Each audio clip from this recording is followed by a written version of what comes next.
Down at the federal courthouse involving Michael Cohen in New York. We reported on these FBI raids, his home, his hotel, his office, seizing material, right, documents, potentially records involving hush payments, Access Hollywood tapes. Here's the headline. He is now officially under criminal investigation. Let's go to our senior justice correspondent, Evan Perez, with this. This is obviously huge news.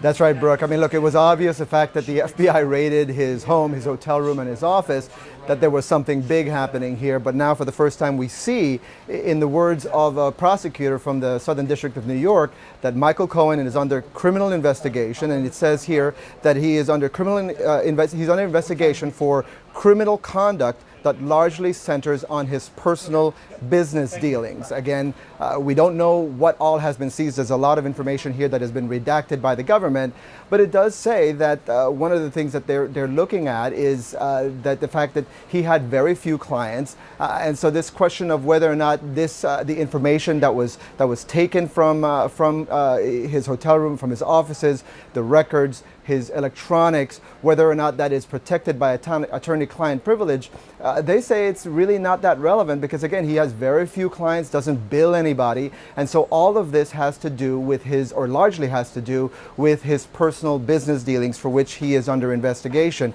The court documents also say that this did come partly as a referral from Special Counsel Robert Mueller, but it also says that this is an investigation being done by the U.S. Attorney in Manhattan and is proceeding independently of the Special Counsel. Again, underscoring the fact that this is now two separate investigations that we have going that have an impact on President Trump, which is why you see President Trump's own attorney showing up in court, as Shimon has been describing from the federal courthouse down there. I'll also add this from the court documents. There's, again, some of it that has been redacted, and we can't really tell what has been seized in these series of raids that were carried out. But they do say that there was some concern that some of these records could have been deleted. It doesn't say specifically what records, but it does mention that some of the electronics, as Gloria Borger and some of my other colleagues have been reporting, the FBI is believed to have seized some of recordings that Michael Cohen may have made over the last couple of years. And so there was some concern, at least according to the federal prosecutors here, that if they didn't do this raid, they would have, some of these records might have been lost, might have been deleted in the course of time. So again, we're going through these documents, Brooke, but the big headline here, obviously, underscoring that this is he's a target of a criminal investigation for his personal business dealings.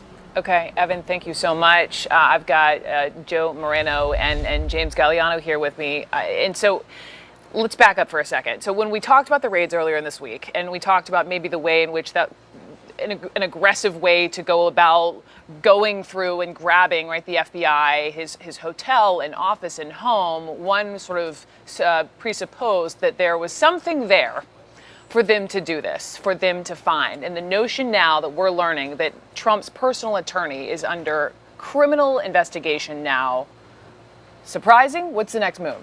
No. Not surprising to me at all. I mean, when you go to the lengths of appointing a special prosecutor, I've been a cautious skeptic on the Russia collusion thing from the beginning, but when you bring to bear a special prosecutor with immense powers and limited oversight, he's probably got, this is an FBI special, he's probably got a minimum of 10, 15, 20 agents working on this around the clock. He's got some of the best and finest attorneys, former DOJ attorneys working with him on it. If you sick a special prosecutor on somebody, there is, even if there's no there with the president, the people in his orbit, when they fall under that scrutiny, this is not unexpected. But also what Evan just noted, that probably the timing of the raids, they were worried that there could be electronics that could go and be deleted like that. That's why they went that route, and and I'll leave that to my esteemed, lawyer colleague here, but that's why they went that route. They had to have feared that there was going to be the destruction of evidence. Otherwise, you have to use every other means possible to gather that intel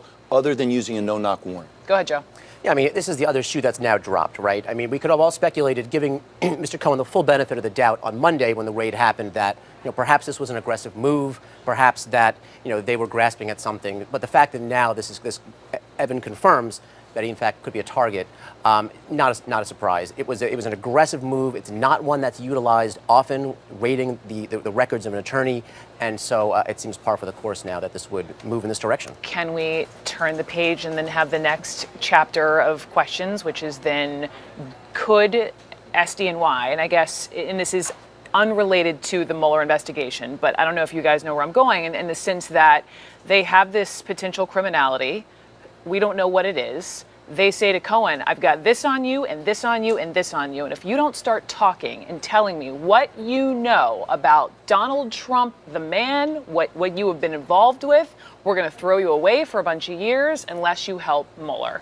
The echoes of the mid-1990s and the investigation into Bill Clinton and his associates, it is so eerily reminiscent here. Now, to your point, Brooke, yes, but I'll caveat by saying Susan McDougal went to jail and did time and didn't say a word. And I'm sure somebody that's basically, I hate to use the term House counsel because it's pejorative, but by the same token, somebody who's been Donald Trump's right-hand man. No, he said he would take a bullet for the man. It's hard to imagine him flipping on Donald Trump. That's hyperbole, but when people are facing stiff time, I'm here to tell you after 25